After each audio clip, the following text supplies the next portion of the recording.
What would be tricky? What would be hard about pouring water if you had a visual impairment? 嗨，大家好，这里是娜娜学姐，今天又带大家来到了悉尼大学的另一个校区。What would be tricky? What would be hard about pouring water if you had a visual impairment? Cover your eyes. Yep. So I can't see. What's going to be difficult? Finding the cup? Fill the cup. Yes, what else? I've got the water now. I can do, oh, I've just spilled it. Okay. Okay, what could go wrong?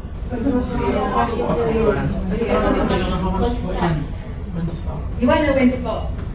You'll also find it really difficult to know exactly where. Already I've made quite a bit of a spill here on the table for where it is. Yes. So an occupational therapist gets involved and we help a person.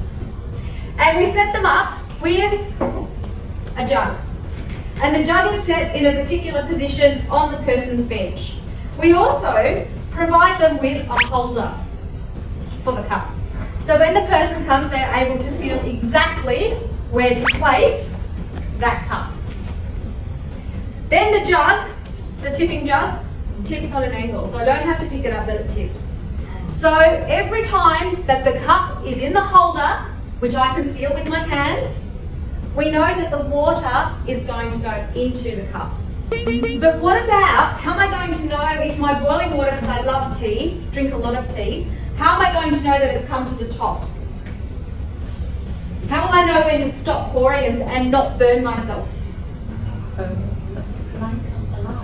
An alarm? Yeah, sound to make some sound.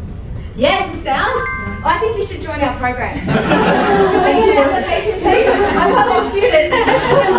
Thank you, teacher. Yes, an alarm. So this is a sensor alarm for liquid. You put the sensor alarm in the cup. So the occupational therapist has come in, got the place for this, got the place for our jug, and as it's going over and it's pouring in, it's a big cup. So I know when it's full. And I stop pouring, so I'm not going to burn myself. And then you need to dress that arm first. The next thing you teach the person to do is to put their head in. And I do this all the time, I leave my glasses on. We tell the students to take their glasses off.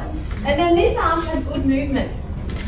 So then what we do is we go in, we teach them to get the other one in. And then bring it down. So we teach people who have difficulties in everyday life how to do things again. So sometimes if a person's born with a disability, we might be teaching them, they've not learned the activity before, so we're teaching them ways to do it. But people who might be 50 and had a stroke, we're teaching them new ways.